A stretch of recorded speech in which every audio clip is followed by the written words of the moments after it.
Guys, welcome back to the Dynasty Happy Hour. Week 1 is almost in the books. We now have visuals. We have data to work with.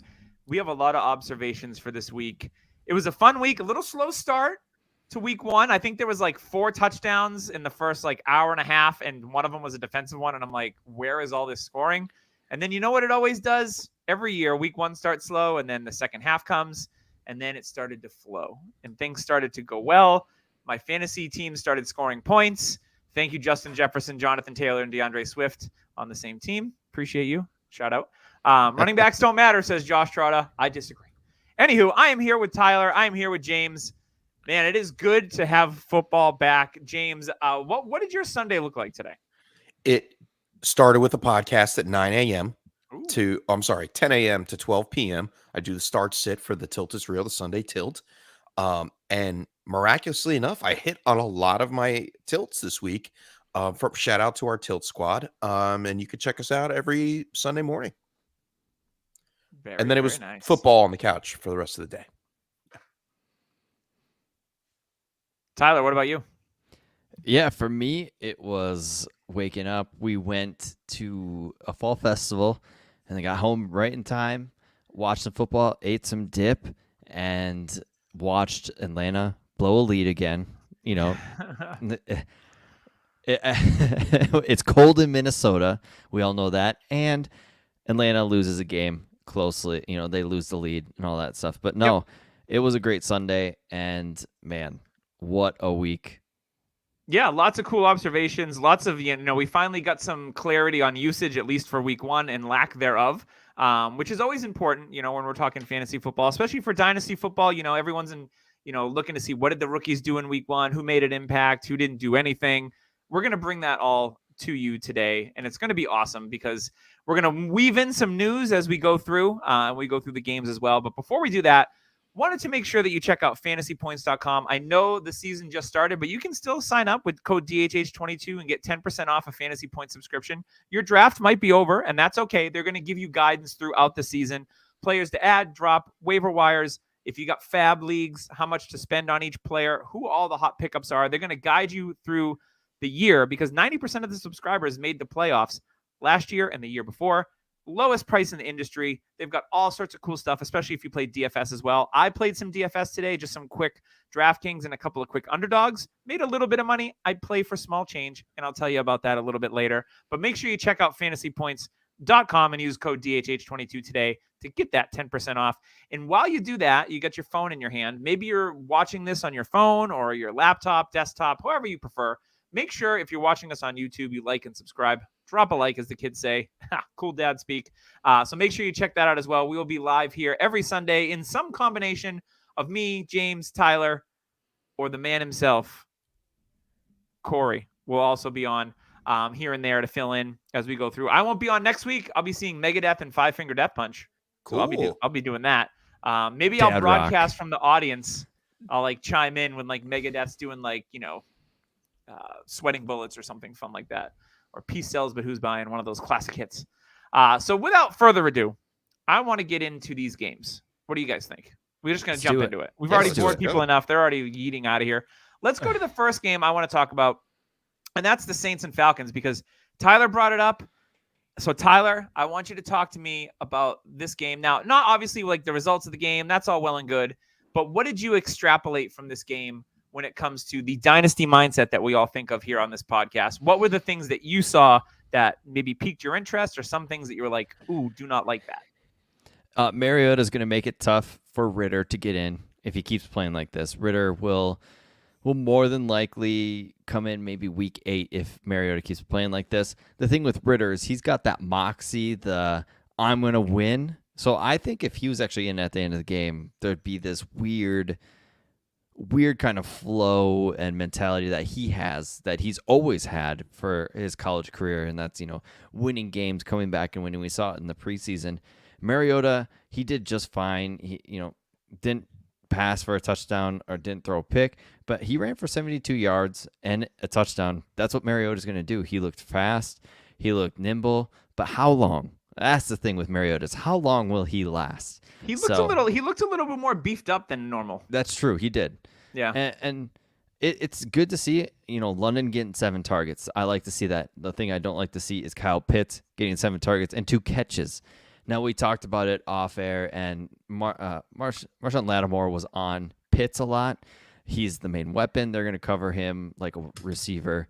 That's fine, Danny. And Lattimore actually does well with bigger guys. He knows how to kind of push him around a little bit. But Pitts will have his days. What I like to see was London. He had 5 catches for 74 yards. It's nice to see from a rookie. And Patterson with 22 carries. Algier is going to get some play because healthy scratch, but Damian Williams did get hurt. So yeah. So I think, there'll be a time where Algier will get some carries. But Patterson, this won't last if he keeps getting this much. 31-year-old running back receiver. It was a fun game until we lost. But yeah, I mean, the Saints side, Michael Thomas, I would sell as soon as possible. 2 touchdowns. Really? I'm not believing in it. It's his 2 touchdowns were, I'm a big body, I'm just gonna block you off. I mean, that's been his game since day one, though. He was more volume. I mean, he had 8 targets. Yeah, that's true. Landry had a lot of targets too. Yeah, he had 9. And Landry, I think one of the things that I learned from this game, not to cut you off completely, was good. that Landry was one of the sneakiest fantasy signings this offseason. And now that we've seen the usage, like Olave only got 3 targets in his debut game, and he did catch a 2-point conversion, I believe. They didn't use Alvin Kamara really at all in this game, which was weird. But Landry getting 7 receptions for 114. Landry has always been just a great football player. So I think that this signing went a little under the radar for those teams that had Landry, or you could probably get Landry as a throw-in in the offseason because people were off of him. He's just a damn good football player. So for me, Jarvis Landry, if there's a guy you had on your roster, like he could definitely be startable every week in this offense. Yeah, the Kamara usage will go up too. And God, Taysom Hill. God, just he's the worst. Just go away. The fantasy cock block is Taysom Hill. 4 for 81. That is the perfect tight end nickname. Perfect nickname for him. 4 for 81 rushing tight end. Ugh. That's like the new Konami code, right? Like that's the old Chris Cooley. Like, oh, he's running back eligible, but also a tight end. And the old Marcus Colston. Man. Remember that when he had dual eligibility. Well, now Taysom Hill's playing tight end, and he's going to throw some passes. He's going to run. I think it's one of the things that now that I look back on it was like, we should have known this was going to happen. So why didn't we act on it? Because again, Taysom Hill is a guy that was a throw-in. And if they're going to use him uniquely, like you might not start him every week and have that kind of confidence, but some of these bye weeks are pretty rough. And Taysom Hill's a perfect guy for that. So it'll be interesting to see how his usage from a week-to-week standpoint goes. I do want to ask you, Doug, you were off Drake London. Are you seeing a little more light at the end of the tunnel with the usage and his play, especially against a pretty good Saints? I started to come. I told you that I was starting to come around on Drake London a little bit. So I don't feel as like I said, it was mostly PTSD based on N'Keal Harry and JJ Arcega-Whiteside because physically he's a lot like those guys. So my question was like separation, and I think that like in this game at least I started to see it. So I've been more on him than off of him recently. I know James is a big Drake guy. The Eiffel Tower. Eiffel Tower, baby. Absolutely. So no, I've been coming around on Drake London. So this only makes me feel better seeing it. He's been hurt for 3 weeks, and then to come in and have 5 for 75 in his first real game action because he got hurt early in the preseason game. Is encouraging. So I like what I saw today out of London. James, any other commentary on this game before we shuffle along? Just a little bit about Pitts. Did we talk about Pitts at all? No, a little feel bit. free. Yeah. About usage. Yeah. The usage was there. It was just the fact that he did not catch the ball. We talked pre-show about it. Marshawn Lattimore was covering Pitts when he was running those outside routes, and I think that had a lot to do with it. Also, maybe the reason why Drake London was open a little bit more, and I think that may continue throughout the season. So that's something to keep an eye on. Other than that, I think we pretty much covered everything else. Yep. All right, let's move Falcons on. lost. Typical Sunday. Let's move on to the next game, which is a surprise result. It was a monsoon-like conditions in Chicago, and the Bears beat the Niners 19-10. And I'll give you my observations quick, and then you guys can chime in. A couple of things. I think this is a great opportunity if people are panicking about Trey Lance. I think he's going to be fine. Obviously, the completion percentage isn't great. It wasn't for Justin Fields either.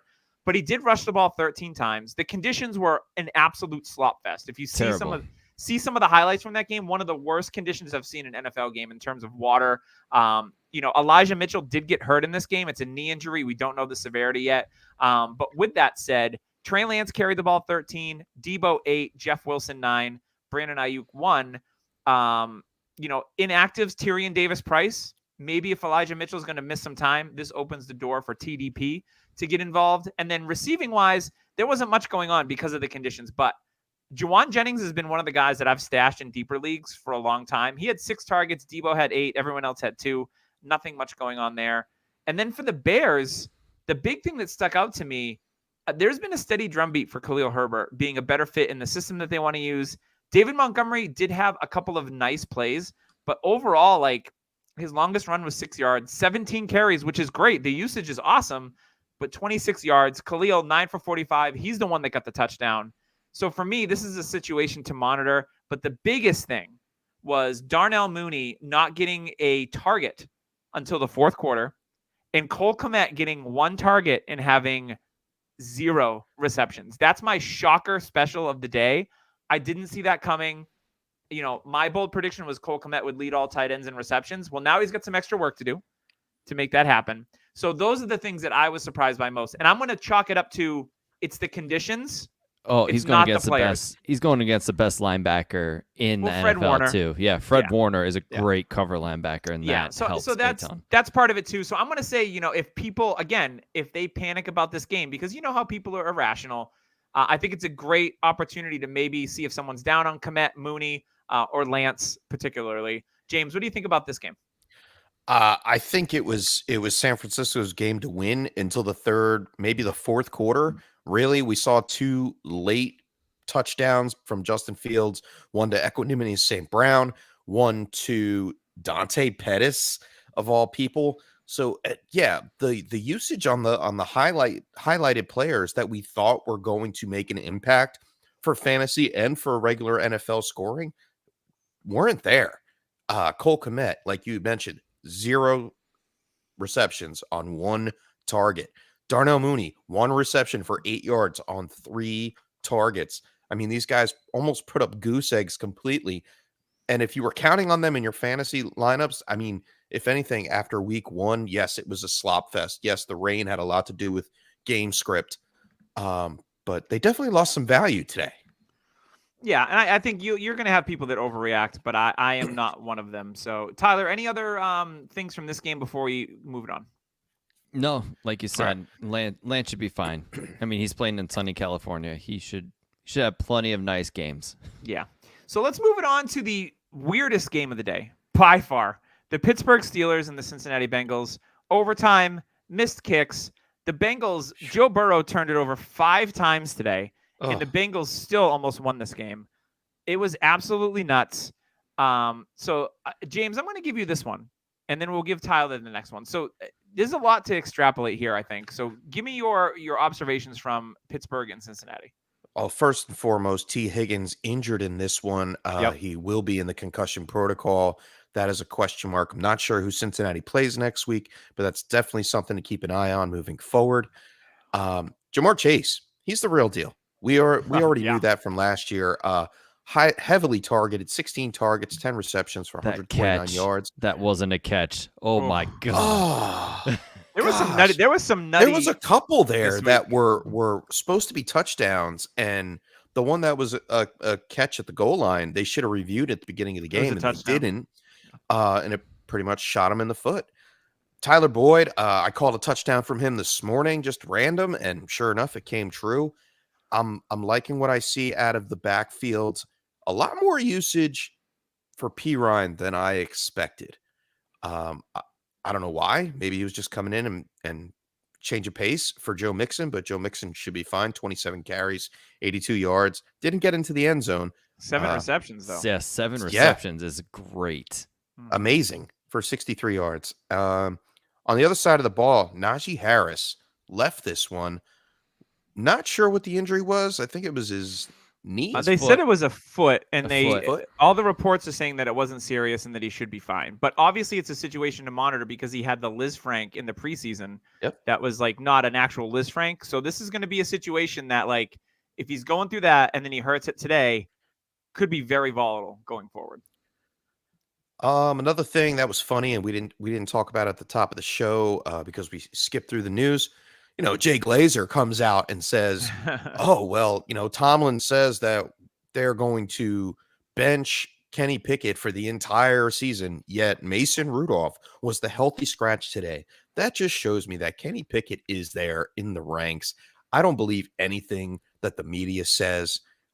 If Kenny Pickett's on that bench, he has the potential to go into the game. And if Mitchell Trubisky starts throwing up lobs the way he was today, bad passes, short, very bad decision making, Pickett will be in there sooner rather than later. You know, if you can use this win to try to sell Trubisky, I don't know if you can get anything for him or you want. You don't even. I don't even know why you would have him on the roster, but Kenny Pickett is just waiting in the wings. And if you use that news snippet there to say, hey, well, you know, you're going to be sitting on Kenny Pickett for over a year, maybe try to use that to your advantage and pick him up. Yeah, I like the usage of Pat Freiermuth today. 10 targets, 5 for 75. Yeah. Zach Gentry, their backup tight end, got 40 yards. So to me, Freiermuth, probably one of the best usages we saw out of the tight end position because it was rough on the streets for tight end, as we know it all is in fantasy. But I really liked seeing Freiermuth lead the team in receiving yards today. And then Jaylen Warren, if you're in a deeper league, I'm sure he's probably rostered, but you never know. But it looks like he's the most likely handcuff for Najee Harris in terms of if they have an injury, unless they sign someone. Maybe they sign Le'Veon Bell back after knocking out Adrian Peterson this weekend. What do you think? That was the battle of free agent running backs and who they should sign. I thought Peterson would destroy Le'Veon Bell. From like physical looks, you would think so. Like you looked at but honestly, Le'Veon Bell was heavier. Like when you saw the weigh-in, Le'Veon Bell was heavier. I don't know. Yeah, that was a weird boxing match, and I don't know if I was a fan. I was like, oh, come on, guys. Yeah, I don't like these like weird celebrity. Yeah, I love the look on Adrian Peterson's face though when he was on the ground. He was just stunned. He was like, oh, you hit me. That hurt. Yeah. Boom. George Pickens, 1 reception for 3 yards. So it will get better, especially if Pickett comes in. Trubisky, as you could tell, loves the middle of the field. I mean, Pat Freiermuth got 10 targets, and Deontay Johnson got a ton of targets, 12. Yeah, I'm not worried about Pickens. When Kenny Pickett comes in, he's going to be more comfortable throwing outside than Trubisky is. Trubisky's throwing safely. He doesn't want to screw up. So that's what Trubisky's doing. Yeah. All right, Tyler, we're going to move on to the Philadelphia Eagles eking out a win against Detroit. The final score doesn't really reflect on how this game was. Philadelphia won this one going away more or less, and Detroit climbed back in the end.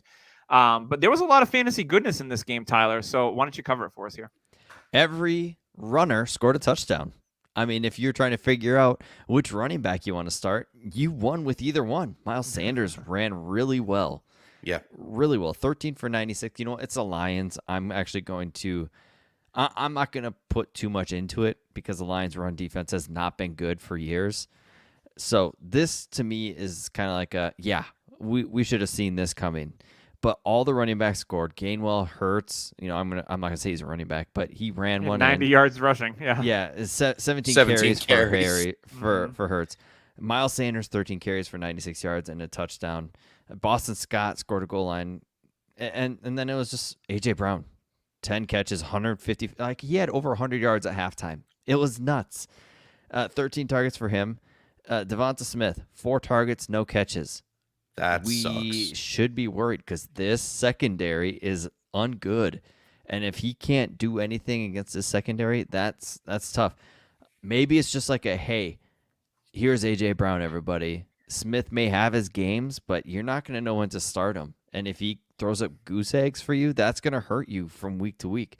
Mm-hmm. Dallas Goedert had 4 targets, 3 catches, 60 yards. It just, the pieces of the pie aren't there, especially if A.J. Brown is going to get this many targets. And they're going to say, hey, we paid this guy. We're using him like an alpha. And if that's true, A.J. Brown could have a Jamar Chase, Justin Jefferson-like season and everyone else is going to be hurt by that. So it's going to be tough from that aspect. Going to the Lions side, Jared Goff did not look good at all. It wasn't until the That Eagles defense is good. It wasn't until the second half when it was a lot of garbage time style, when Goff was actually making plays, where Goff was just like, screw it. I'm going to throw it to DJ Chark deep. Who cares? I got nothing to lose. Yeah, touchdown. and DeAndre Swift is so good on limited touches. This is perfect usage. 15 carries, 144 yards, and a touchdown. And then he goes 3 catches for 31 yards. Swift is a monster if he can stay healthy, but they need to keep his touches around this level. It's perfect. And Williams, the backup running back, 2 goal line touchdowns. I'm fine with that. Don't put Swift in that like big pile. Don't get him in those opportunities. Like, I don't need Swift to score 5 times in a game to get points. Just keep him like this. I'd rather keep him healthy. Yeah. And St. Brown, 12 targets. I think that's a lot of garbage time. 30% target share, though. Yeah. That's nice. That's super nice. But you know what was nice was seeing Jameson Williams, his kind of, I would say, part-time backup for now in DJ Chark. You know, like, oh, you can have this spot until I get back.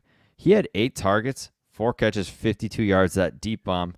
Jameson Williams on this team is going to be good. And that's all I thought. It was like, ooh, Jameson Williams. Chark had a rough drop, too. It was like, oh, like that. Yeah.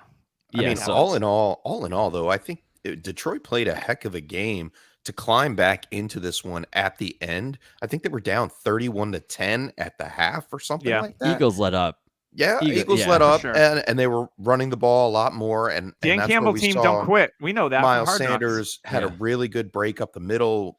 He had some shots, 15 yards here, 15 yards there. Looked pretty good. The only thing is about this Philadelphia backfield is I don't know who to trust. And for that reason, it's the ambiguity level of the Philadelphia Eagles backfield is very, very high. The guys you want are, like you said, AJ Brown and Jalen Hurts. And Dallas Goedert, I think, will still get his, Oh, especially 100%. at tight end. Yeah. If I had the opportunity to trade Miles Sanders right now, I would. And I would shoot for a contender's first round pick if you can. And if not, 2 seconds should be the value where he's at right now, especially showing that with this RPO type offense, he's going to succeed. Yeah. All right. Let me take the next one because it's my home team. It's the New England Patriots. This should be quick.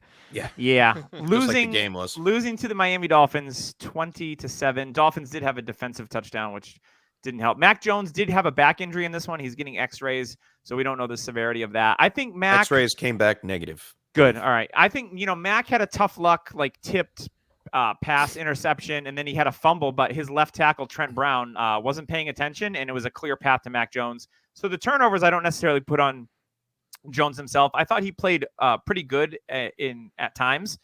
Running backs, that's what everyone cares about on this team, right? It's Damian Harris, everybody's favorite Ramondre Stevenson. They split the backfield, but Harris looked like the better player today. And even in the passing game, like we only saw Ramondre Stevenson get 2 targets. Damian Harris got 3, and then Ty Montgomery had 4, and he ended up having a touchdown in that James White type of role. But this passing game for the Pats, it's bad. Like there was nothing to extract. I mean, Jacoby Myers had a beautiful on the sideline high point catch that was like degree of difficulty of a 10, which was great. So I think for me, from the Patriots side of the ball, I think Mac Jones will be fine. The pass catchers are going to be a hot mess all season long, and you're not going to be able to trust any of them. And then for running backs, like, you could flex out Stevenson, but I still think Harris is a really, really good player. So I'm not off of Harris. I actually got him really late in a redraft league. Ramondre Stevenson went ahead of him. So I took Harris in like the 9th round, and I was perfectly happy with that. So Miami, Tua's arm strength might be a problem, I think. There was some bad throws that Tua had. And it's not like the Pats defense was up in his grill the whole time because their pass rush isn't the greatest. So between Tua, Tyreek got fed 12 targets, far and away led the team. He went 8 for 94, which is great. Stole Jalen an Waddle, interception away from the Patriots. Yes, he did. Yeah. I mean, that's the thing. Tyreek Hill's small, but he plays big. And you can see it on his tape. But Jalen Waddle gets the touchdown on the slant, which is what we want to see Waddle and Tyreek used, especially with Tua. But the backfield, everyone was like Chase Edmonds, and he did get the majority of the carries, but nothing successful out of this backfield, at least running the ball. And then Chase Edmonds had 4 targets. He caught all 4 for 40 yards. Mostert caught his for 16. But I'll jump in here real fast on Chase ahead. Edmonds before you totally drive his face into the mud. He was coming off of an injury, barely practiced this week, got a late clearance to play. I still like Chase Edmonds. So I think Chase Edmonds right now, after this performance, it may be a low buy situation just a little bit. Just if it continues into week 2, then I am definitely trying to pick up Chase Edmonds because, hey, utilization, 12 carries, only 25 yards, didn't get much on the ground, didn't need to get much on the ground. All right. He's going to be utilized in the passing game, and that's where the bread and butter is. When he tried to bury Chase Edmonds, I know you weren't, but it doesn't go with the joke. When he was trying to bury Chase Edmonds, did he see Mike Gesicki 6 feet underground as well? Oh, you just waved to him. His fantasy relevance is over. It's gone. Like the Smythe is getting more playing time because he can block. I don't know why they put the franchise tag on him and paid him if they're not going to use him. Maybe they thought they could franchise tag then trade. Maybe tag and trade. But I mean, I think everybody knows what he is. He's a guy. He's Evan Ingram, top 5 tight end, right, James? He had a catch today, Tyler. Woo. All right, let's keep it moving. I don't want to talk about that guy anymore. This game, the Ravens beat the Jets 24-9. There's a lot of stuff in this game. I think this game is underrated because we were all waiting to see what the usage was going to be for the Jets backfield, right? Mm-hmm. So I think that's interesting. And I also think it's interesting the way that Baltimore's offense played because it wasn't, I think, what we thought was going to happen. Yeah. So, James, give me Ravens Jets. I'm interested to see what you saw in this one. What I saw was almost a 50-50 split as far as pass catching from Michael Carter and Breece Hall, which is really something that intrigued me about Michael Carter. We were off of him for a while, obviously because of Breece Hall being drafted, very high draft pick. But he had 9 targets in this game, caught 7 of them for 40 yards. He had 10 carries, 60 yards, 6 yards per carry. You look good. Michael Carter against the Baltimore Ravens defense shocked me. It truly did. And then on the other side, Breece Hall, only 6 carries, 23 yards, which shocked me even more because he's supposed to be the better running back. Breece Hall had a fumble. We saw Michael Carter just take over as far as fantasy points Carter go. Looked awesome. Carter looked great. Joe Flacco is still Joe Flacco, can throw 300 yards and still lose a ball game. And well, I was gonna say when you're times. behind the whole game, yeah, you're gonna throw a ton, which is why everybody got targets. Everybody got 7 targets. players with over 5 targets in this one. Yeah, but only one player with a 6 catch mark. Corey Davis, let's go. Michael Carter. Hey, Tyler, talk to me about Garrett Wilson because I think his usage was more than we thought it might be. Right? It's because they were in 3 receiver set, 11-man personnel, and they needed him. Like he played inside a little more than I actually thought, a little more slot. But they needed quick passing. That's what happened. Wilson looked great. He looked explosive, and he was, isn't it still Jimmy Smith and Marlon Humphrey? Humphrey was out. Peters was out today. Peters was out. Okay. Yeah. But their corners are still fine. They got great safeties. Kyle Hamilton, he had a kind of a rough go at it a little bit, letting all these guys get catches. But no, it was interesting. And as long as the Jets are going to be behind, these players are going to get targets. And if it's going to be evenly distributed like this, you're going to have a hard time figuring out who to start. But if you're in a pinch, they could all be fine until Zach Wilson comes and ruins everybody's fantasy value. Yeah. One of the biggest surprises out of this game was Devin Duvernay. Last year he was an afterthought, fell to everybody's drop list in the offseason, and then he comes out and catches 4 balls. Do you know what round he was drafted in the NFL? 3rd round, touchdowns. Damn it, Doug. I wanted James. You asked. He was James. Let's see. Yeah, 92nd overall. Yeah, late 3rd round pick. which is actually good draft capital. And people forget about that. It's year 3 for him. He was a fast guy in Texas, made tons of plays for them, and a lot of people really liked his route running, said he'd be a good slot in the NFL.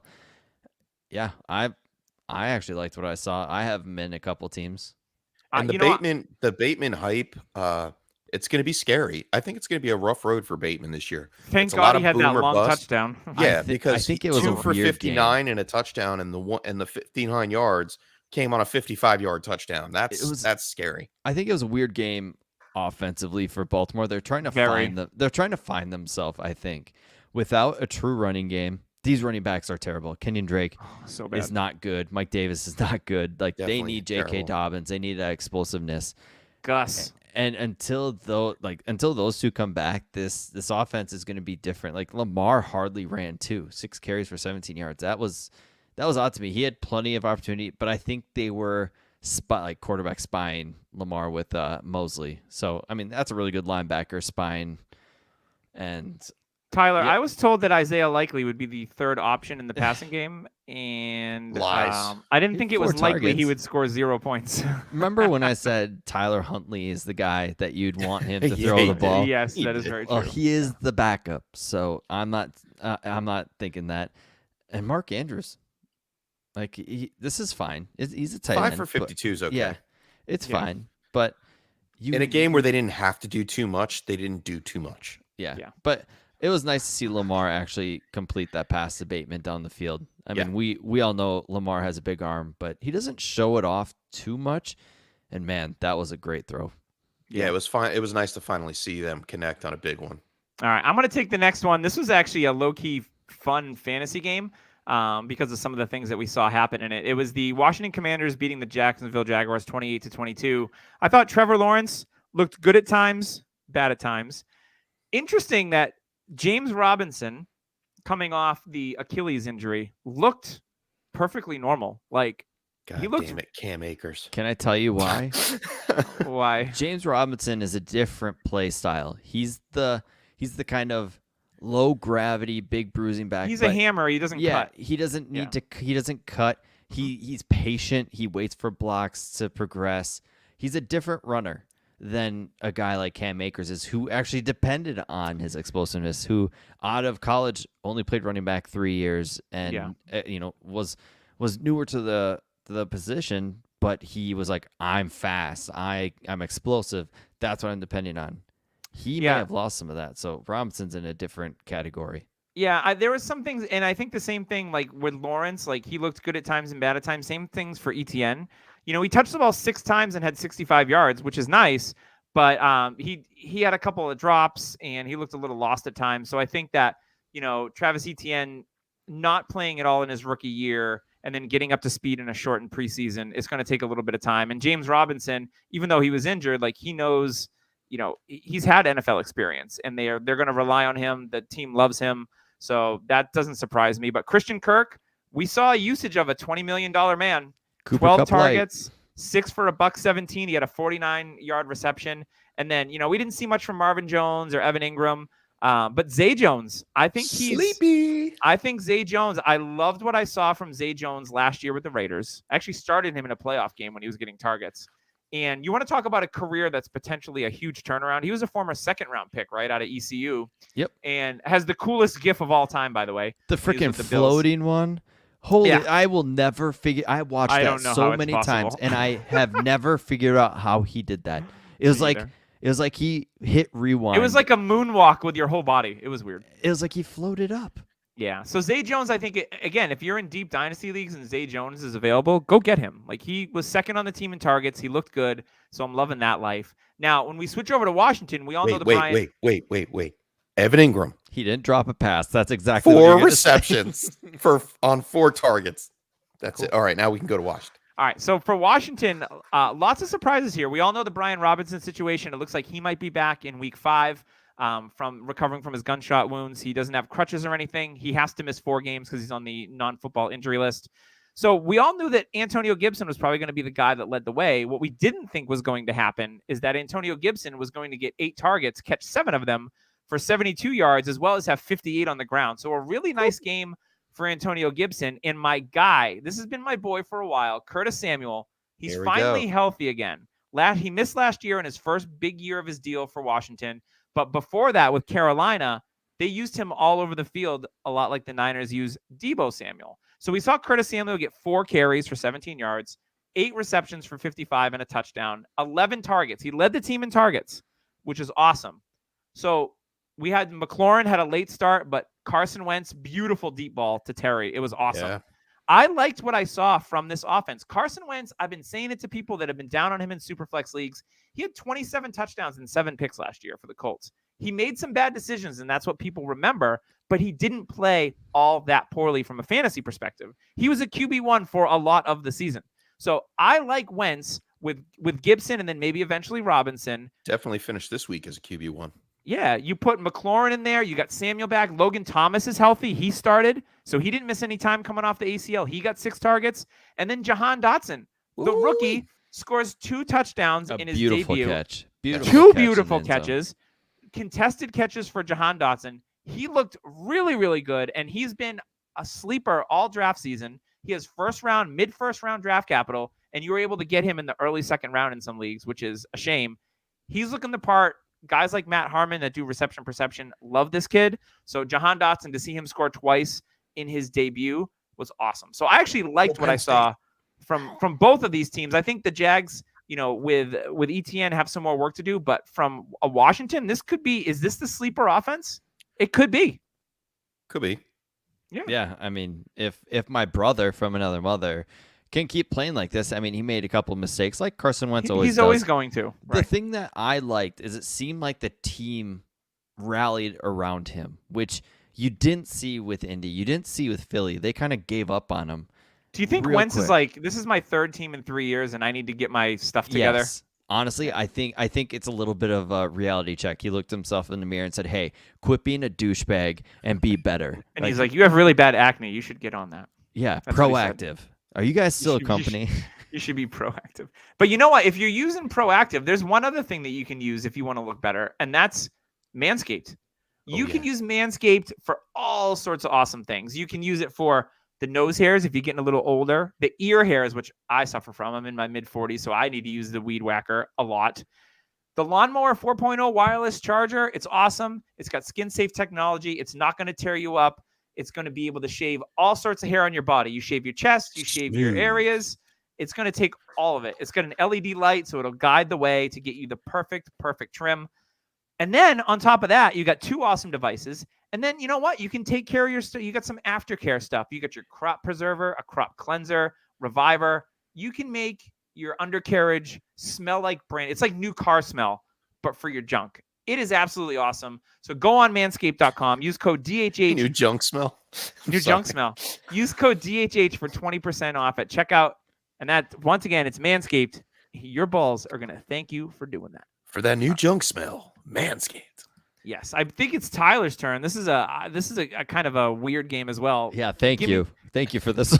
Your Browns Panthers have at it. Nick Chubb doing Nick Chubb things. He's good. so good. And like, if there's anything you want to do when you watch Browns games, it's just watch him and Kareem Hunt. That's all you really need to do, because that is the offense. Donovan Peoples-Jones getting 11 targets is interesting, but you know what? It's because Carolina actually has a really good secondary, and Cooper, I don't know if they know how to use him. Like, it just seemed like they weren't using him correctly, and Jacoby Brissett is not a good quarterback. He's a fine backup.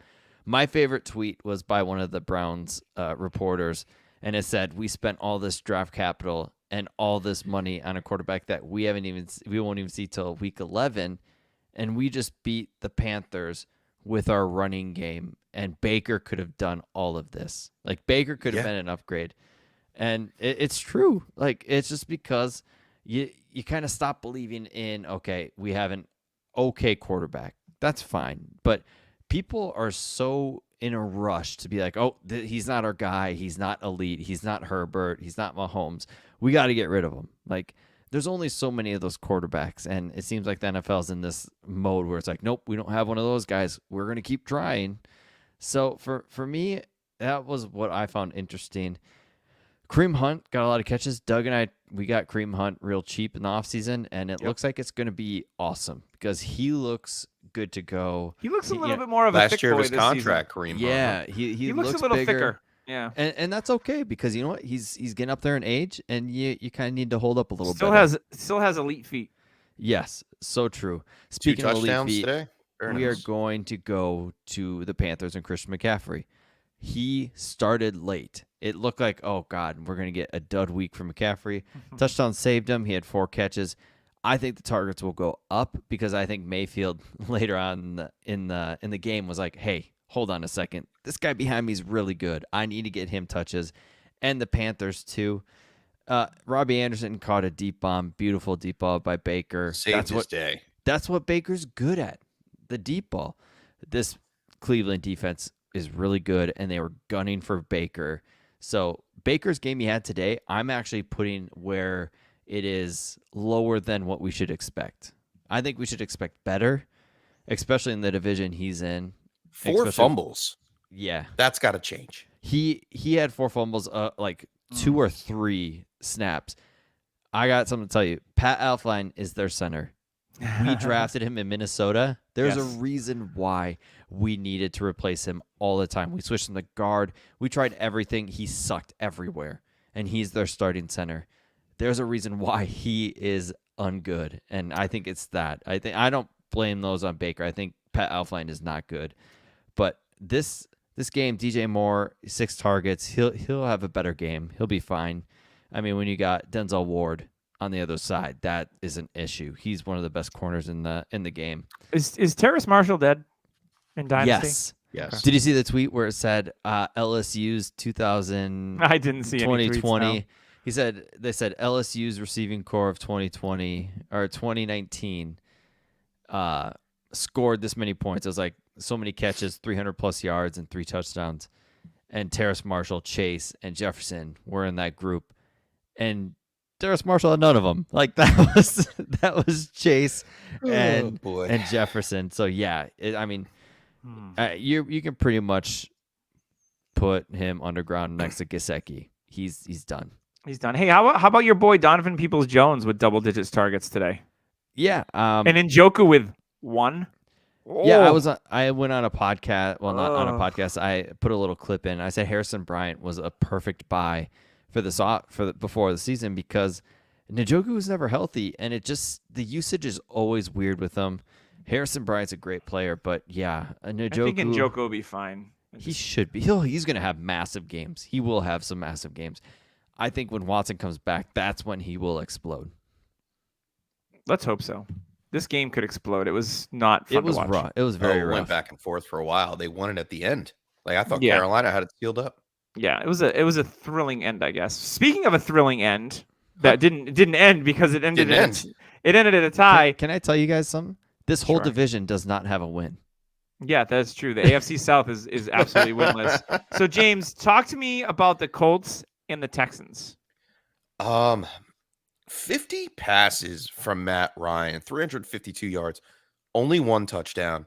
It looked like he was forcing passes into Michael Pittman.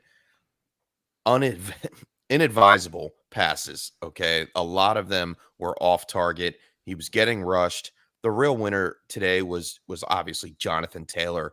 31 carries, 161 yards, a touchdown on the ground, had 4 receptions on 7 targets. I like the usage out of Nyheim Hines as well. 6 for 6 for 50, although he did have a fumble. Michael Pittman was great. 13 targets. That's what you want to see out of a wide receiver. Alpha. 1. Caught 9 for 121 and a touchdown. Love it. And it looks like they're still searching for their wide receiver 2 in this offense. Alec Pierce, two targets. He had a drop one in the back zone. of the end zone. Paris Campbell came on towards the end of the game, but nothing really relevant. And that was it. Ashton Dulin had a drop in the end zone too. Yep. Yeah. That's at the end of the game, a lot of them were just like errant drops. Like they should have been caught. Yeah. Some of the targets from Matt Ryan were really, really forced. And I know he wants to throw the ball, but they're Indy. They should have won this game. And because of the mistakes that Matt Ryan made, I think it cost them the game. Personally, on the other side of the ball, Davis Mills looked pretty good. You're going to start off with that when all the hype has been towards one player. Yeah, I want to talk about the guy that actually did stuff. Exactly. Davis Mills, Rex Burkhead, 14 carries, 40 yards.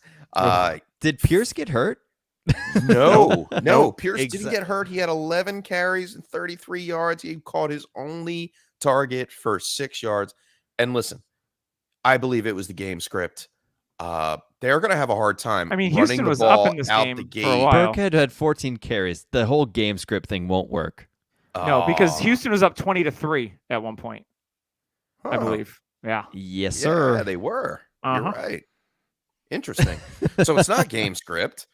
It's just the fact that Damian Pierce is probably a rookie and he was way overhyped. Pass pro, maybe. And if you sold him for the first that we told you to sell him for and got the first, So congratulations. far, so good. Yeah. Yeah. So far, so good. To be determined, obviously. Brandon Cooks still doing Brandon Cooks type things.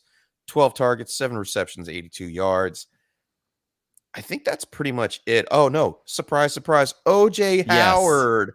2 touchdown receptions. Stealing O.J. all my Howard. Brevin Jordan open points. as could be. I mean, Brevin Jordan. So, Oh. I was watching the game, and on the Wide broadcast, open. they said that Lovie Smith actually called OJ Howard and was like, "Hey, I want you here." Like, recruited him to the team because he wanted him there, and that's the reason why OJ Howard actually went from the Bengals to Houston. Like, he actually changed his mind. I thought it was a physical thing. No, it was not. Because if it was a physical thing, he would have failed at Houston too. So, yeah, for me, it was interesting. Mills had a couple of really bad, ugly throws, but he's still a young player, and to me, he still once again looked better than Trevor Lawrence, Trey Lance, Mac Jones.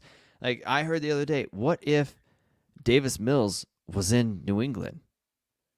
How good would he be in New England? Like, would he actually be better than Mac Jones in New England? I don't know. That's a good question. Possibly for another time. But It is. it's a definitely something to think about. That's for sure. All right, James, I'm going to give you back-to-back games because the next Oh, one yeah. is your team, and then we'll go to Tyler. Yes. The winning New York Giant football I team. love it. I love it. Saquon is back, baby. Let's He looked good. go.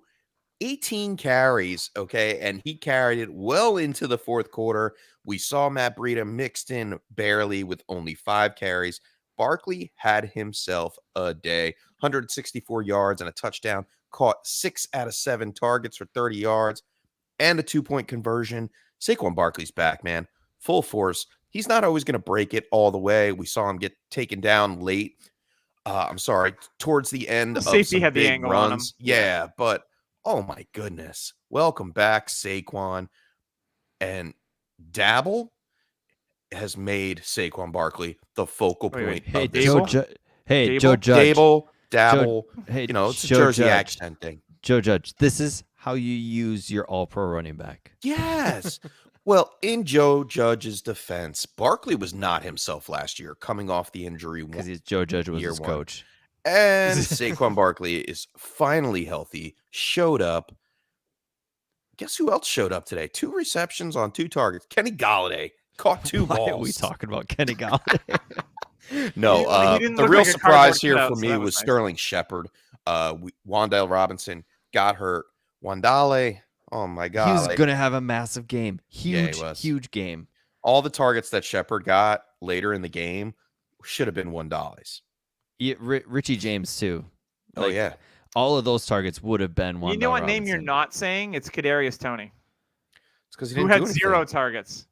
But the 2 times that he touched the ball looked like Kadarius Toney from last year. Tyler, you have a hunch as to what's going on with Kadarius. So in Florida, he had issues with coaching, had an attitude problem. There's a reason why he came out late is because he got into some trouble off the field. He's a hothead. He's a guy that has personal issues with attitude, and I personally think it's that. I think he's just He's too much of a gangster. I I wouldn't think say maybe that. he has problems with authority. Like maybe that's what it is. Like I know a couple of people that actually don't have jobs because they have trouble with authority and they can't stand having their own boss or having a boss. So actually don't work for that reason. And it could be that type of thing. Like he doesn't like to be like, hey, how come I'm not in? How come I'm not getting targets? He doesn't like criticism.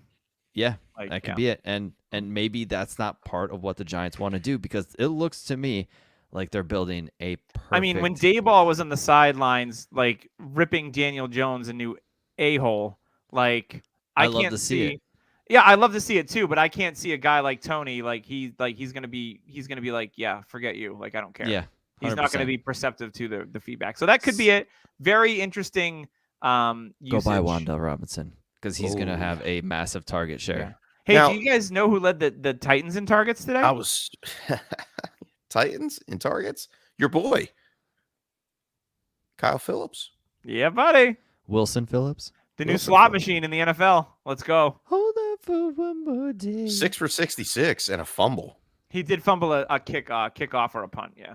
Yeah, But they that's put gonna him right hurt. back in, and they didn't Who sit else him. got targets that everybody thought was gonna fall on his face? Treylon Burks. Treylon Burks You got five. had a man. nice one. He had one big nice play. Bob Woods. Oh, Bobby Yeah. Trees. Henry. Chopped down. And Did you guys threw see? the, Did you the guys chipper. see Henry get Henried? Oh yeah, he Henry- got Yes. rocked. He got Yes. rocked. And then Giants like defense looked pretty good. yeah, like Yeah. the Titans, we could maybe like I get Tannehill played pretty good. He played conservative, but there's a chance we're going to see Willis in these special design plays to get this offense a little more juiced up because I didn't see anything special from this offense. It was more bland. It was a lot of Henry, a lot of short passes, bland. For you IDP people, it's Jeffrey Simmons' breakout season. He's What do an you guys animal. make of real fast before we go on? Dontrell Hilliard, I think he's a talented player. 3 receptions, 61 yards, 2 touchdowns. He's He's going to be what everyone thought Jeremy McNichols was going to be in that offense. Like he's going to be their pass catcher out of the backfield. I actually think they're going to get Henry a little more involved in the passing game. They tried today on the one attempt. Yeah, they gave him a short one on the sideline, and he bonked it off his hands. Yep. And the Austin Hooper comeback story will not happen. Jeff Swaim, baby. Hey, on a Sweeney. vital third down, they gave a carry to Chiga Kwanko, which I was surprised by, and the Giants read it perfectly. He also got a catch too, so that's He's- promising. When future. when a rookie tight end sees the field early, you'll love to see it. Next year, all these young kids are going to be running around on the Titans offense. I'm telling you, Malik, you got Kyle, you got Treylon, Chiga Kwanko, You're Hassan on a Haskins first will be name basis involved. with these guys. That's Yeah, awesome. right. I'm wearing a Titans jersey. Nicknames, I know. Chig. Yeah. It's my guys. Little do we know, Doug's the backup kicker, which hey is a good job boy nowadays Chig because down there, all the Chig. kickers were terrible today. Oh my God, so Except Cade York, who I picked up in a couple leagues. he bombed that thing. That was awesome. Yes, All right, he let's get did. on to the Packers versus Vikings. Tyler, I'll let you cover this one. It's your home team, so What a great let us game. at it. All Rogers, right, so Rodgers, you could tell this offense is trying to work out the kinks. just like last year in He- Week 1, maybe. Yes. Rodgers had the first throw of the game perfect to Christian Watson, and he dropped it. It was right in the It was bucket. egregious. It was perfect. You know what? As much as I hated because I actually traded for Watson not 24 hours before this happened, and I was like, yes, the value is going up. Holy cow. If he catches that pass, I would not be shocked if Watson was the target leader this game because they needed somebody like that.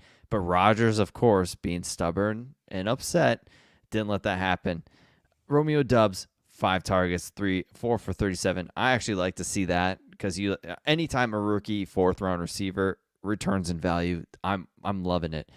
I actually liked Watson. I mean, he did not practice hardly at all this preseason. Comes in with 4 targets, had that deep bomb that should have been caught, would have made his week. Like that It would have made Rodgers week too. He Yeah. wouldn't have been a glum But piece of POS. Rodgers looked a little rough, and Love came in, completed 4 passes out of 5 attempts. It was just garbage time, so I'm not worried about that. Sammy Watkins, the streak's over. Your It's week over. 1 streak is over. I started done. him in one DFS lineup just for S and Gs, and It's it the didn't work running. out. It's the running backs you want. Aaron Jones looked awesome. looked explosive, He did. especially against a Vikings defense who looks rejuvenated. And A.J. Dillon. I mean, this is I gonna think be A.J. Dillon was the better running back, in my opinion. I think when it came to pounding up the middle, Dillon's the guy. And Aaron Jones still looks super Yeah, explosive. thunder and lightning. Yes, Yep. exactly. They're It's D'Angelo Williams and Jonathan Stewart. They're Like, Oh, yeah. Thunder and Love and Thunder. Love and Thunder. Great movie, by the way. Yes, yes. Yeah, this offense needs somebody to step up. And from what I saw from Watson, who played a lot, I was not a fan. He was in on run plays blocking. He's in there a lot for somebody who missed a lot of camp and preseason.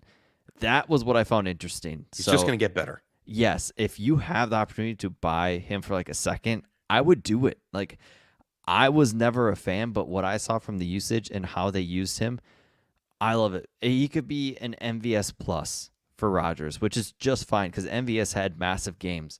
And for a second round pick in a Packers offense where I think Rodgers will rebound, because we all know Rodgers, he gets all. I mean, Al Lazard was out in this game, Oh, yeah. and he was supposed to be the wide receiver 1. So Lazard is going to get like 10, 12 targets a game. Like, it's Yes. going to be nuts. Mhm. And Viking side, Justin Jefferson is king. ugh. wide receiver 1. I get Chase. Chase had a great game. Jefferson is on a different level. We heard that they're going to use him like Cooper Kupp. That's exactly what they did. Yes. They talked about moving him around. They did. He was They wide got him open. And the wide open secondary for the all the Packers is time. good. Yeah, Yeah. very good. And they actually they talked to the Packers defensive coordinator and they asked how you're going to stop him. They actually had no answer. Like, the way Kevin O'Connell used Jefferson was awesome. Kevin O'Connell, if you're a Vikings fan or you live up here in Minnesota, is promise. Like, that guy is a great coach. So for me, and especially seeing how the Rams did on Thursday, Kevin O'Connell could have been a bigger part than we think in that offense and their success. Very much so. Kirk Cousins, great efficient game, 2 touchdowns. Delvin Cook, I mean, he had 20 carries. 20 carries, 90 yards. I thought he looked great. He had one play where there was no hole, and it no was one like runs the ball like him in the NFL. nobody. Like, He's so good. there's no hole, and he just slipped through it. Mhm. Like it was nuts, and then he exploded. And, oh my god, I can't even explain. If And you then can 9 go- months later, a baby was born. and it was my baby. That's right. He had 3 catches. Alexander Anderson came in to kind of relieve, and he had 8 carries. I'm not worried about that. Adam Thielen didn't catch a touchdown, so he didn't really succeed. So that's how it is. That's KJ Adam Adam Thielen looked quick though. He looked good. Yep, and Irv Smith, 2 targets, no Womp catches. womp. I think it was just the Jefferson show. And this is what you're going to see a lot this season. Irv Smith, he's going to have 3 catches, 40 yards, and a touchdown some weeks, and that's what you're going to have to deal with. It's going to be Jefferson, Cook, and Cousins who you're going to want to start in this, and Thielen, you better hope you get a touchdown. Yeah, and I think if you stacked Minnesota Vikings, you're probably going to be in contention to get that trophy. And what better place to get it from than TrophySmack.com, where you can get trophies for really whatever kind of fantasy sport you play, whether it's boring baseball, basketball season's coming up, as well as hockey. Shuffleboard. Shuffleboard, fantasy football. They've got all sorts of trophies, belts, options. There's stuff for losers in your league. So if you have someone that's just terrible at fantasy football, you can get them a toilet seat, amongst other things. And if you use code DHHRing today, when you purchase a belt or a trophy, you will get a $60 value championship ring of very heavy duty quality to either display on your desk, wear it, maybe make your league mates kiss the ring after you win the league, all sorts of fun stuff that you can do with it. So make sure you use code DHHRing when you do that order on TrophySmack.com. So I want to go a little off script because I don't want to dismiss Thursday's game. Yep, I was just about And- to say. And my hot take, one of my hot takes on last week's episode was that none of the Rams would live up to their dynasty startup ADP. Now, I said that Cooper Kupp is going to be the safest out of anyone, and I feel that that is pretty accurate. Cooper Kupp is a great player. Matthew Stafford, we didn't know about the elbow. It was injured. He had a procedure in the offseason apparently to deal with it. Allen Robinson, he ran a lot of routes on Thursday, but didn't do anything. Cam Ugh. Akers didn't even start, had 3 touches for 0 yards, which everyone was tilting about because I like Cam Akers. Tyler likes Cam Akers. But to see Jarrell Henderson get used, my red flags for that offense was the offensive line being absolute trash, and I was correct. The Bills sacked Matthew Stafford 7 times and didn't even blitz. That's how bad this line is. So that's why I was concerned with the running back performance from Akers and even Henderson. Any running back behind them. Now you have Kyron Williams, who got injured with a high ankle sprain. He's going to be out for 6 weeks. So Akers is going to be forced into being on the field more, and hopefully it works out. I still like Cam Akers, but I have my doubts just because of the way that the offense is structured. I said, hey, there's a Super Bowl hangover. Most teams that win the Super Bowl or go to the Super Bowl don't make the playoffs the next year.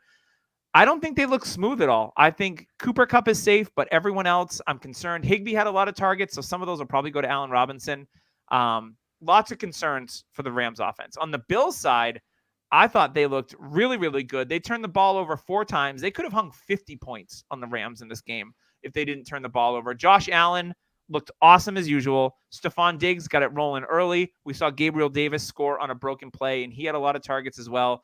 McKenzie and Crowder kind of split up the slot work. So as far as trying to figure that out, I think that's going to be the headache all year, right? Is like if you want to start McKenzie, like it's going to be a coin flip, and you probably wouldn't have to start him until you get to your bye weeks anyway. I think McKenzie's might be the better player between the two, but that's going to be a headache. And then James It's Cook going to take some time. That's all. Yeah, and then James Cook fumbles on his first play of his NFL career. Hey. I mean, the only play of his NFL career. There is a pretty elite list of players that have fumbled in their first game and been okay. So we'll see about the usage. But Devin Singletary, I thought, looked good. Zach Moss looked way better than I thought he would. And no, he did. Yeah, he did. 6 he did look better. Oh. Okay, how many fantasy points did he get with 6 receptions? He had 5.8 fantasy points. He looked better than I thought he would. That's he the looked point a lot here. better than James Cook. I don't and think that's Zach what I'm Moss is right good. Now. So I'm saying he looked better than I thought he would. My argument is James Cook fumbled on his first carry, and when I saw him touch the ball, he exploded like his brother. Like it was like boom. The issue was he got hit in the leg, spun around, and then somebody hit him when he was spinning. Yeah, it happens. That sucks. Like it's your first carry, I get it. Zach Moss, every time he touched the ball, he fell. Like how are we supposed to know that in training camp James Cook wasn't fumbling all along? Maybe that was a problem that we didn't know about, and it happened on the field. We would have heard about it. He didn't see the field again after that play. Zach Moss was in there on pass catching. Yes, he played, but he wasn't. He didn't get the ball. Yeah, and it's a hey rookie, this is a teaching lesson type thing. I also my last point about the Bills. I think that their offense looked great. Their defense looked great. I think they're probably the favorites for the Super Bowl. Would be my opinion right now. What's up with Dawson Knox though? I was just going to say targets. Dawson Knox only 2. He just got paid as a top 5 or 6 tight end. I think Dawson Knox will be fine. Remember that Bobby Wagner, great cover linebacker, and they decided to use him to take away Dawson Knox, and that got more targets from McKenzie and Crowder and everyone else. I think Dawson Knox is going to be fine. You may experience this some weeks. Anytime you have a high-powered offense with so many targets, there are going to be weeks where one of those players doesn't do much, and then there'll be weeks where it's just the opposite. So be patient with Dawson Knox. He's talented. They have paid him according to his talent. So don't worry about Dawson Knox. I think he's going to be perfectly fine. And his time last year was all based off the 9 touchdowns. He was low volume, high touchdown. So he needs a touchdown for him to pay off in fantasy. So yeah, time will come. All right. Yes. 2 more games. James, it's your turn. Take one. Oh, I'll take one. Let me take the good one. Kansas City versus Arizona, 44-21. Kansas City. Patrick Mahomes did Patrick Mahomes type things. 5 touchdowns, 30 for 39, man. He was on a roll, and he spread the ball around. Edwards-Helaire. So much better without Tyreek. Yeah. I mean, McCole Hardman had a touchdown. He had 6 targets, 3 for 16, and a touchdown. Kelsey Juju looked awesome in this game. Looked very good, except for the fumble. He had a couple of weird dropsy issues too, but I think he'll be fine. Sky Moore caught his only target. I like that. We thought that he wasn't going to really show up too much. 12 carries for Isaiah Pacheco. Very interesting. Very, very interesting. 62 yards and a touchdown for the rookie from Rutgers. Shout out Joyzy. And on the other side of the ball, I mean, Kyler Murray, he looked okay. He looked lost, though. They had problems moving the ball down the field. DeAndre Hopkins is the key. cog in that engine for that It's the offense. key. Just like last year, until Hopkins comes back, the Cardinals offense, I think, is going to struggle. I think Hollywood Brown did Cliff okay. is so bad. Fake Cliff is such a genius, bad- Cliff Kingsbury. He's such a bad coach. Fraud. He got fired. He got fired from his college job, goes to USC as the OC, and then Cardinals are like, this guy's it. He's a fraud.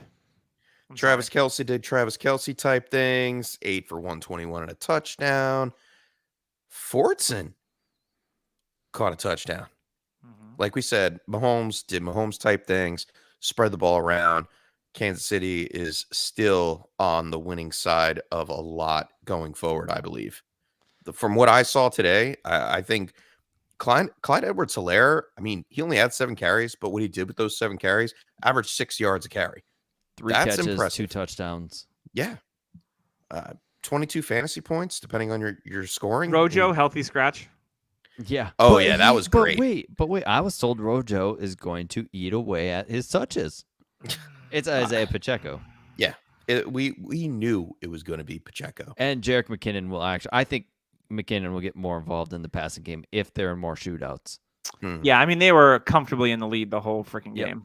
And that's why I think Pacheco got 12 carries. Is Oh, they for sure. had the lead and they were like, hey, let's get this young guy some touches. Yep.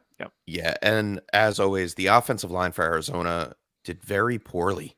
They were putting some pressure on Kyler, especially later in the game when he had to pass the ball. Nick Bolton. Woo. Yeah, He good. He I good. think we even saw Jerome Ford come in and tackle him. So Is that Michael Bolton's son? I think so. Yes. possibly. Oh man. But yeah, I mean, from the How Arizona about side, Greg Dortch out of nowhere? Greg Dortch, 7 for 63. Say Those what? should have been Rondell Moore's. Where's That's Riley the hardest part. Bymaster? Wasn't he a big Greg Dortch guy? Andy Yeah. Isabella caught a ball. So seeing Greg Dortch succeed hurts because I like Rondell Moore. Same. And the fact that he got that work should be like, hey, Cliff, why don't you do that with Rondell Moore, who could actually take those and do a little more with them? Like, he is one of the hardest coaches because I think Kyler with, like, say, put Kevin O'Connell with Kyler, he would be amazingly successful because he would put him in good situations. It's like, hey, I got this guy with a big arm and stuff. You know what, Marquise Brown, I'm going to make you go 4 for 43 and you're going to catch a 26-yard touchdown. Like, go deep more with him. Like, what are you thinking? What are you doing? Yeah. It's beyond me. All right, let's move on to I believe our last game, Tyler. You're going to cover this one. It's the Go Chargers Go against the Raiders. We thought the AFC West would be full of shootouts. This game low-key sucked offensively. Yeah. Like, it was not good. So talk to me about it. Yeah, I mean, it kind of helps when you have Derwin James back, who was all over the field, got a sack. Animal. Yeah, one of the best players. I mean, all that Jamal Adams talk, get out of here. It's Derwin. Oh, Jamal Adams is an overrated turd. Yes. From what we did find out is we want nothing to do with the Raiders' backfield. Jacobs, good as a runner, of course, but when you're only getting 10 carries, that ain't going to do it. Nope. That's Jacobs' MO. Great running back, great stats when he actually touches the ball, just never gets the opportunity. I think when he's a free agent, he's a guy I'm going to low-key go for because I love him as a running back. Still super young. Devontae Adams getting 17 targets. Yeah, him and Carr are definitely having breakfast, lunch, Do you think that was and part of dinner. his contract? You will have more than 15 targets a game in I don't think they Vegas? need to. Like, all he has to do is buy Carr some more eyeliner, and he's good to go. That Nestor Carbonell eyeliner. If you know that reference, I heart you. But yeah, Carr played a rough game. He turned the ball over, but this is a pretty good defense. So, I mean, this is going to be Carr and Adams' show. Waller got 4 for 79. Also just got paid. He looked good. He got paid, and Renfro's the one that got hurt by that. He had 6 targets, 3 for 21. Renfro needs more volume, and those 17 targets that Adams got, I do think will go down. They'll be around 12, 13, and Renfro will get a little more love in the middle of the field. And man, how bad is it when Brandon Bolden is scoring a touchdown and Jacobs is just sitting there crying once again that he's not getting pass catching work? Man, I can't stand the Josh Jacobs misusage throughout his whole entire first contracting career. It sucks because he's so good. Like 1 catch for 16 yards. He's so good. And give me Josh Jacobs. I should go out and try to buy him. I should I should go with what I'm actually saying. On the other side, Herbert is Herbert. Dominant. Like he played actually very good. 26 for 34 completion Spread the percentage. ball around a lot. Yeah. And I actually like seeing that. Keenan Allen got hurt. He had a groin injury. Groin. I mean, if you use hamstring or groin?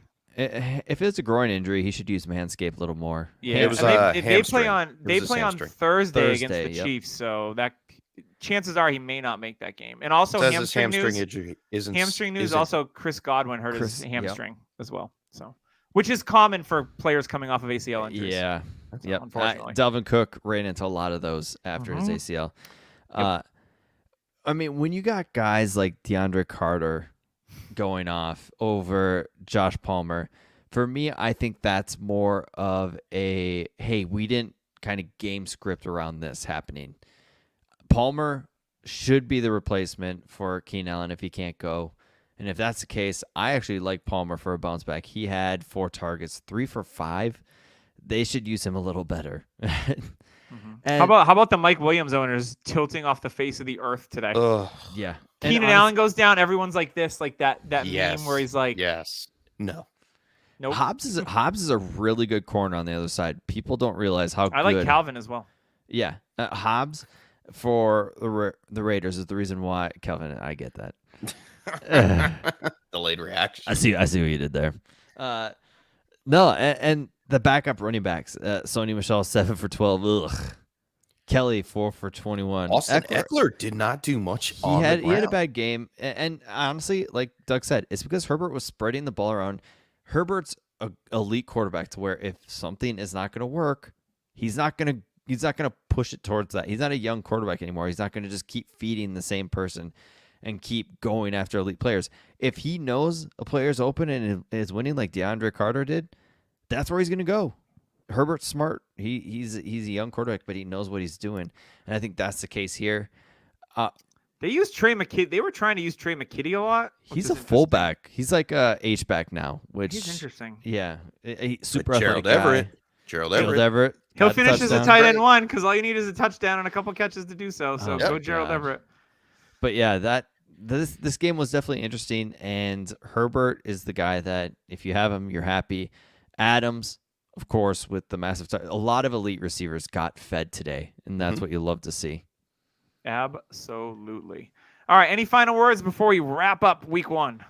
Kicker's going off in the Sunday night game. I got Ryan Suckup in SFB. Let's go. So Well, many I mean points. that's definitely going to help you out. Yeah, it looks like I might win. We'll see. I did fairly well today across all my dynasty and redraft leagues, so it's nice to get out of the gate strong in week I'm 1. at about 75% win. Julio Nice 3 one. for 69. Nice. Nice. We're legally obligated to say that. So, yeah, I think that's all I got. Make sure you check out our friends over at dynastynerds.com. And you can use, I got more codes for you. Hold on. I got more codes. It's code DHH for 15% off of any subscription. There's trade tools, extra Nerd Herd episode. There's a prospect foam room, prospect scores, dynasty GM, all sorts of cool stuff. And check out Viridian Global. The weather is global. The weather is getting cooler out. So if you need a sweatshirt and you want to represent the DHH brand, the Baby, best it's happy cold hour named outside. podcast in the land. These guys don't accept any copycats from that big wig guy. No, it's cool. Matthew Berry and his new happy hour podcast is really cool. I love the show. He gets It a is a drink good on the show. He gets a drink on Yeah. the show, and he's him.